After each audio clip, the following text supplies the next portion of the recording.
Mudah-mudahan Ustaz Abu Somad akan menjadi anggota Majelis Syuro dari Partai Masyumi. Saya pernah berbisik kepada beliau, Ustaz, saya mau dari Partai Masyumi ini. Ustaz jadi anggota Majelis Syuro ya? Siap. Nah, begitulah jawaban beliau. Mudah-mudahan Allah menguatkan hidayatnya kepada Ustaz Abu Somad. Bahkan kalau menurut saya, seumpama dia mau jadi ketua umum Masyumi, saya setuju. Assalamualaikum warahmatullahi wabarakatuh. Maulaya salli wa sallim daiman abada ala habibika khairil khalqi kullihim. Maulaya salli wa sallim daiman abada ala habibika khairil khalqi kullihim. Maulaya salli wa sallim daiman abada ala habibika khairil khalqi kullihim. Saya minta semuanya mengikuti. Ya, saya mulai. Bismillahirrahmanirrahim. Wa nusuki wa mahyaya wa mamati lillahi rabbil alamin. Kami yang bertanda tangan di bawah ini, gerakan politik Islam yang pertama adalah hijrah dari Mekah ke Madinah. Dari Mekah ke Yasrib, kemudian Yasrib diganti namanya menjadi Al-Madinah Al-Munawwarah. Kemudian hijrah ini menjadi satu titik start berangkatnya kejayaan dan kemenangan Islam. Ternyata Islam jaya dan Islam menang tidak hanya dengan doa, dengan istighosah, dengan munajat, dengan sholat tahajud, dengan saum Nabi Daud, dengan tabligh akbar, dengan pidato, ceramah, khutbah. Tidak. Islam jaya dimulai dari garis start gerakan hijrah. Hijrah dari negara yang musyrik, hijrah dari ideologi yang musyrik, jahiliyah, hijrah dari negara yang zalim ke negara baru, yaitu Madinah Al-Munawwarah. Baru pada tahun kedua, negara Madinah masih merangkak-rangkak untuk bisa berjalan. Pemerintahan Mekah sadar akan bahaya negara baru ini. Maka dikirimlah 1.000 tentara reguler dengan senjata import dari Syam. Menyerbu negara baru ini akan diratakan dengan tanah. Maka Nabi besar Muhammad SAW mendengar berita akan ada penyerbuan tentara reguler negara Mekah. Beliau persiapkan, beliau tidak buru-buru mengibarkan bendera putih menyerah karena Madinah belum punya tentara. Ada relawan cuma 313 orang, tapi Nabi Muhammad berprinsip. Nabi Muhammad sebagai dai, sebagai juru dakwah, sebagai pemberi uswah dan teladan, sebagai imamul mujahidin, berprinsip dirampas, akan direbut, akan dijajah. Tidak ada kata lain kecuali mengangkat bendera perang. Kumpulkan seadanya semua pemuda-pemuda yang belum pernah terlatih, dilatih. Cuma ada 313 orang. Tidak ada dana, Nabi Muhammad meminta dana kepada istri-istri kalangan Ansor. Ada yang menyerahkan kalungnya, menyerahkan gelangnya, menyerahkan perhiasannya. Dari perhiasan itu dijual, dijadikan modal untuk bekal berangkat jihad fisabilillah di mata air Badar. Ini adalah merupakan gerakan politik Islam yang ketiga. Bahwa apabila sudah tidak bisa duduk di meja perundingan, tidak bisa berdamai, tidak bisa berdiskusi, tidak ada kata lain kecuali perang dan jihad fisabilillah. Dan pesan Nabi Muhammad adalah iskariman au mujahidan. Iman nasru wal qiyadah.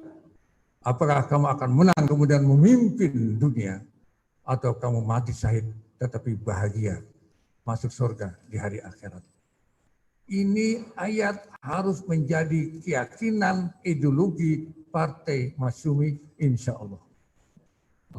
Masyumi adalah satu-satunya yang menjadi tumpuan kita, karena saya pernah diskusi 2 jam dengan Akhina Hidayat Nur Wahid ketika saya sakit di Pasar Rebo. Beliau besuk, ngobrol sampai 2 jam, dan saya minta agar PKS menampung masa 212, masa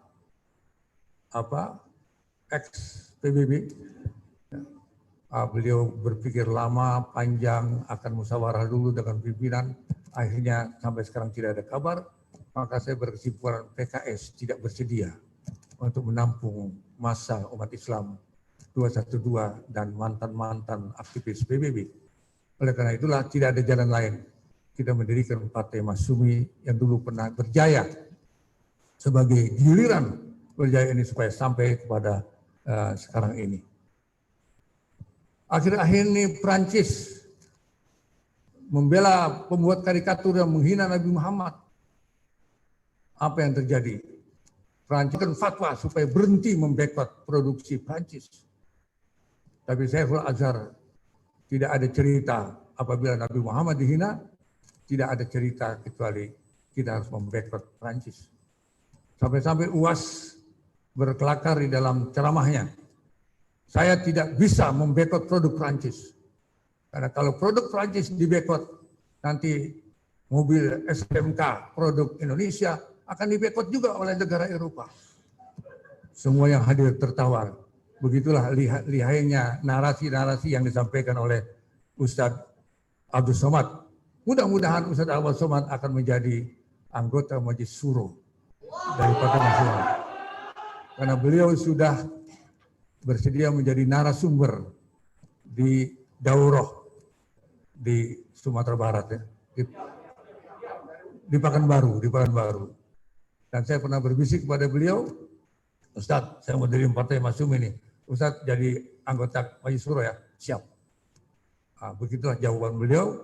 Mudah-mudahan Allah menguatkan hidayatnya kepada Ustadz Abu Somad. Bahkan kalau menurut saya, seumpama dia mau jadi ketua umum Masyumi, saya setuju. Itulah kebangkitan Islam skala dunia. Ya, di Eropa ribuan orang berbondong-bondong masuk Islam. Begitu juga di Amerika, tentara Amerika sekarang banyak skala dunia. Oleh karena itu, di Indonesia kita punya partai P3 berlambang Ka'bah. Bapak Muhammad Nasir pernah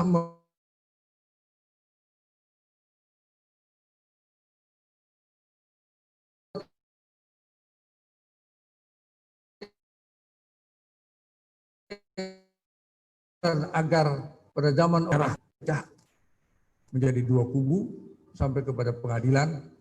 Saya pikir ketika pemilihan gubernur DKI, P3 satunya memilih Ahok, yang satunya akan memilih Anies. Karena dia sudah berseberangan, berhadapan, bahkan di pengadilan. Ternyata saya astagfirullahaladzim, dua-duanya pilih Ahok.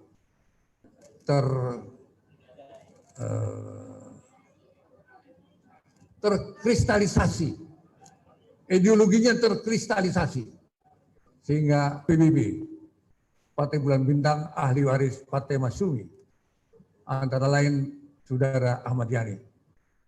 Ini ada tokoh P3, anggota DPR P3, karena dia sudah sadar P3 ini sudah kurang. Tapi dia sedikit tertipu dia. Setelah nyalek di PBB, ternyata ketua umum partai PBB dan mengatakan siapa saja yang minta dibela, termasuk PKI pun. Dulu zaman Masyumi ada PKI yang dibela oleh lawyer Masyumi. Tapi lawyer Masyumi yang membela PKI itu bukan ketua umum Masyumi, bukan orang sekali Pak Prawoto, tapi sekedar anggota Masyumi saja. Kalau ini kan ketua partai pewaris Masyumi. Maka akhirnya beliau sendirilah yang mengumumkan bahwa Partai Bulan Bintang hijrah atau nyebrang ke 01. Hanya saya ditugaskan oleh Dewan Dakwah untuk menulis surat yang bawa Pak Ka'ban, 6 orangnya ada. Ya. Sebulan tidak ada jawaban, maka saya kembali diminta menulis surat. Suratnya adalah mulai hal lain. Semenjak itulah saya berpikir berkewajiban kita untuk membuat partai pengganti PBB. Partai pengganti PBB. Saya tidak melihat Saudara Yusril itu berbuat yang negatif, dan kemudian setelah adanya Pilpres, dia sendiri yang mengumumkan bahwa sebenarnya saya ideologinya bukan Islam, tapi ideologi saya adalah Pak Ka'ban CS keluar dari PBB, ada Sahar El Hasan, ada Pak Fuad Amsari, ya, tokoh yang sangat ideologis di PBB keluar. Kemudian saya kemarin ada yang memberi bung menjadi Ketua Umum Dewan Dakwah Islamiyah Indonesia. Dia seorang jurnalis, telah menulis ribuan artikel, puluhan buku. Ya, salah satunya buku yang beliau tulis adalah Yusril versus Masyumi. Ini tahun 2000. Setelah saya baca semalam, ternyata isinya adalah sangat pas dengan apa yang terjadi pada pribadi Saudara Yusril, bahwa Saudara Yusril adalah seorang modernis liberal. Ya, mudah-mudahan salah, dan saya mengharap Pak Yusril menjawab buku ini. Tapi sampai sekarang tidak pernah beliau, untuk kemudian kita diskusikan, kalau perlu kita undang Pak Yusril apa betul buku ini yang mengatakan bahwa Pak Yusril bukan seorang ideologis seperti Partai Masyumi, karena Pak Yusril menganggap Partai Masyumi adalah partai modernis, tidak seperti Jamaah Islamiyah atau Ikhwanul Muslimin di Mesir, Jamaah Islamiyah Maududi di India atau di Pakistan, tapi Masyumi adalah partai nasionalis modernis. Cuma tidak dikatakan Masyumi adalah partai sekuler. Konklusi yang menurut Pak Adian Husaini adalah salah. Konflik peradaban. Tadinya saya mengharap betul Pak Amin Rais hadir di sini, karena dengan beliau hadir di sini, akan kita minta secara terang-terangan dan terbuka, marilah partai umat yang beliau dirikan supaya bergabung sepenuhnya dengan Partai Masyumi. Entah caranya bagaimana, entah negosiasinya bagaimana, reformasi Bapak yang diberikan amanah oleh organisasi Muhammadiyah. Satu-satunya orang yang bisa memutuskan soal politik adalah Pak Amin Rais. Bukan oleh pengurus harian, bukan oleh siapa, Pak Amin Rais. Urusan politik Muhammadiyah makmum kepada Bapak Amin Rais pribadi. Ketika PBB didirikan, Ketua Umum PBB disiapkan untuk Pak Amin. Tapi injury time, setengah jam sebelum dideklarasikan di rumah Pak Narayono, Pak Amin Rais mengutus utusan, kalau nggak salah namanya Pak Yunus, menyampaikan truk opo iki karpe Amin iki. Karpe Amin iki opo? Kok nggak datang? Padahal sudah 2-3 kali disediakan. Jadi bidan saja. Muncul Yusril. Datang terlambat, ya, dengan t-shirt dan setuju siapa? Ya betul. Kabar ada. Setuju. Jadi Partai PBB berdiri. Begitu cepat ya pemilihannya, maka terjadilah apa yang sudah terjadi. Kemudian Pak Amin Rais membuat 4 rekayasa Allah. Pak Amin kemudian sadar akan kekeliruannya ketika menjadi ketua PBB, ya, kemudian mendirikan Partai Umat, dan ketika bertemu dengan saya, dia ingin mengatakan yang mau kita dirikan partai idealis, bukan partai ideologi umat. Saya yakin Muhammadiyah, karena masih mayoritas anggota Muhammadiyah inginnya adalah partai Islam ideologis. Dia setengah hati untuk PAN. Dan itu masa masih banyak, punya infrastruktur di seluruh Indonesia. Ada kantor cabang, kantor wilayah, kantor ranting, ada sekolahan, ada universitas, ada majelis taklim. Subhanallah, kalau Masyumi bergabung dengan Muhammadiyah, kemudian 212 bergabung dengan Partai Masyumi, Habib Rizik mendukung Partai Masyumi ini. Saya sebelumnya akan umroh dengan Pak Ka'ban apabila setelah selesai corona ini. Ternyata Pak Habib Rizik yang pulang, jadi nggak perlu umroh Pak Ka'ban ya. Duitnya untuk aja lah, untuk Partai Masyumi aja lah. Ya. Insya Allah tidak akan ada satu kekuatan partai politik yang bisa mengalahkan Partai Masyumi masa depan yang datang.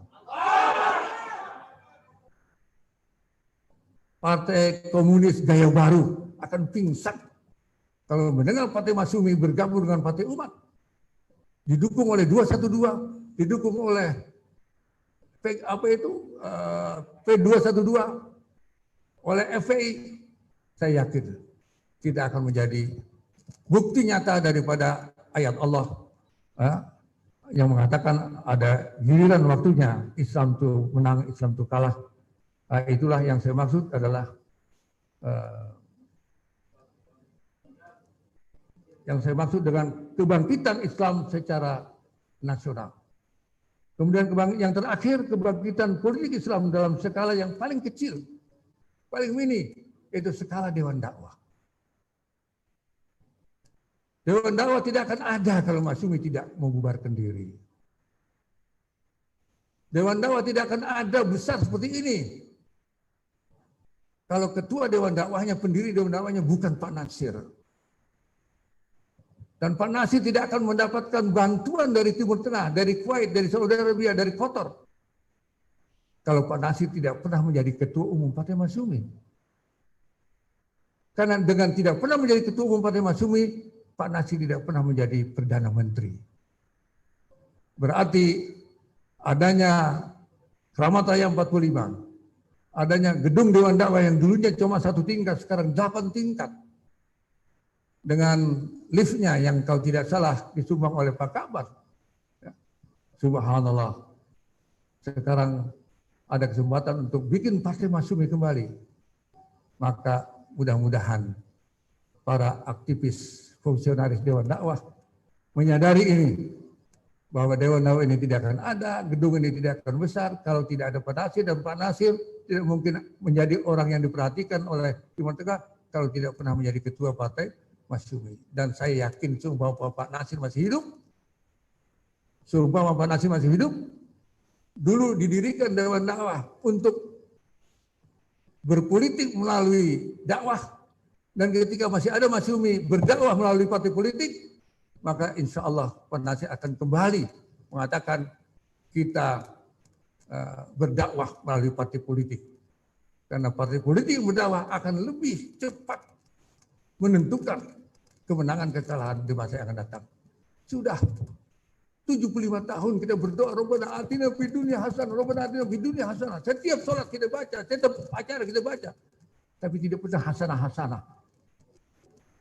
Kenapa?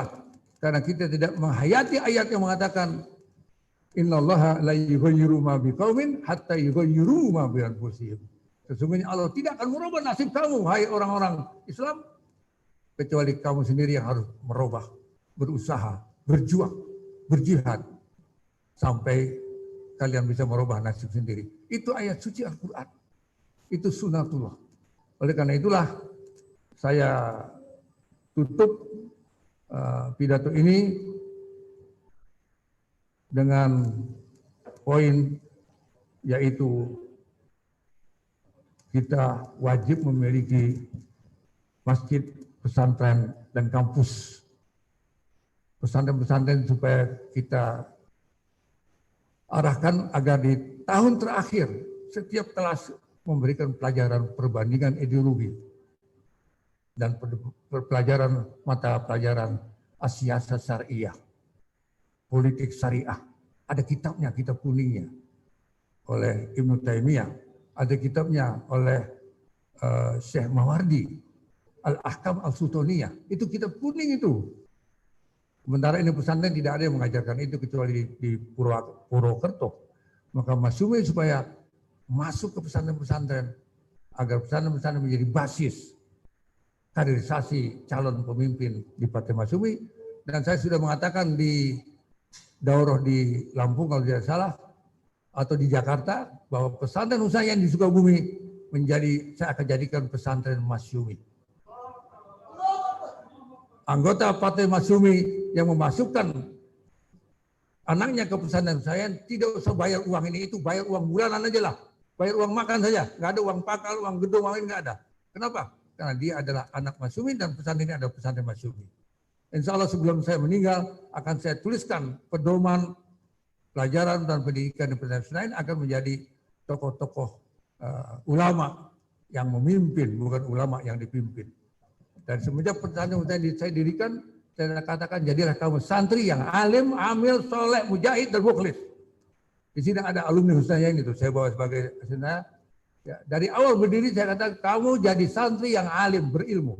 Tapi tidak cukup di situ, harus mengamalkan ilmu kamu. Tidak cukup di situ, kamu harus menjadi orang yang soleh karena mengamalkan ilmu kamu. Tidak cukup di situ, kamu harus berjihad.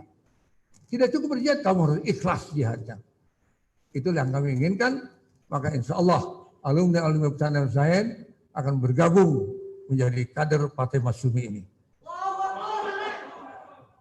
Ada yang mengatakan tidak mungkin kita bisa bikin partai, biayanya besar, berapa triliun kita punya. Saya bilang tidak, kita membuat partai bukan partai untuk mencari uang sehingga pakai modal uang, tidak. Kita mau ibadah kepada Allah. Ya, nggak punya uang kita tetap ibadah karena ini kewajiban kita. Ini ibadah ghairu mahdhah. Saya sebetulnya sudah ingin tidak mau kemana-mana, di pesantren saja di kaki Gunung Salak, mau zikir, mau sholat tahajud, beribadah dan sebagainya. Tapi setelah tidak ada orang yang mau tampil untuk mendirikan partai ini, saya terpaksa turun gunung lagi dan saya berkeyakinan bahwa aktifnya saya di Partai Masyumi lebih besar pahalanya daripada zikir di gunung. Lebih besar pahalanya daripada sholat tahajud, lebih besar pahalanya daripada sholat Nabi Daud. Kenapa? Ini ibadah yang kalau kita mati dapat pahala syahid. Saudara sholat lahir, sujud terakhir mati, tetap mayatnya harus dimandikan, harus dikain-kapankan, harus disolatin, didoain, bahkan diazanin, dikomatin, ditalkinin. Kalau kita mati dalam jihad fisabilillah, jauh lebih besar daripada zikir yang konvensional. Mau bukti? Buktinya adalah Al-Asyaratu Al-Mubasysyirin bil Jannah. 7 orang yang dipastikan masuk surga. Keluar dari mulut Nabi, tidak ada yang ahli zikir. Pada waktu itu ada ulama ahli zikir namanya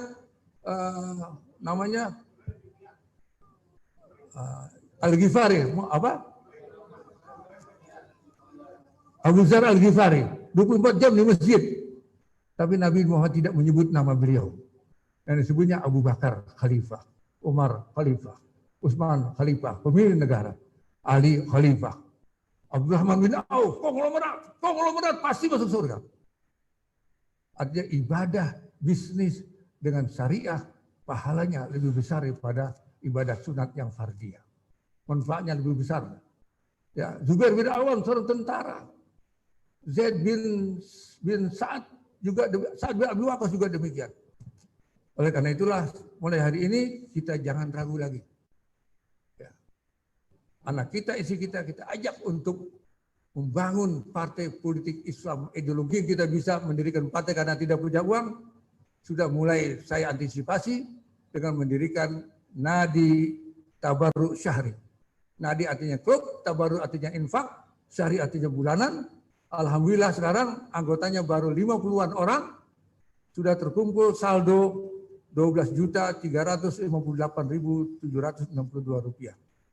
Minimal 10.000 rupiah.